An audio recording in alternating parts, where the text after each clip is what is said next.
అమ్మపల్లి ఏకశిలా శ్రీ సీతారామ లక్ష్మణ మకర తోరణ ఆలయం. ఈ మకర తోరణంలో విష్ణువు 10 అవతారాలు చెక్కబడి ఉన్నాయి. హైదరాబాదుకు 30 కిలోమీటర్ల దూరంలో, శంషాబాద్కు 5 కిలోమీటర్ల దూరంలో మరియు కాచిగూడ రైల్వే నుంచి 32 కిలోమీటర్ల దూరంలో ఉన్న పురాతన ఆలయం. సీతమ్మ వారు కొలువై ఉన్నందున ఆ పేరు వచ్చినది. ఆలయ ప్రాంగణంలో మెట్ల బావి, 2 నీటి గుండాలు ఉన్నాయి. ముఖమంటపంలో తాబేలు ఏర్పాటు ఉండుట వలన ఆలయ దర్శనం మోక్షాన్ని ప్రసాదిస్తుంది.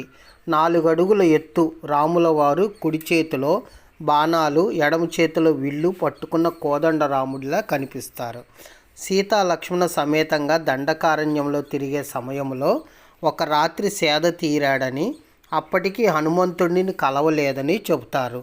గాలిగోపురం కాల్చిన ఇటుకలు సున్నపు రాయితో కట్టారు.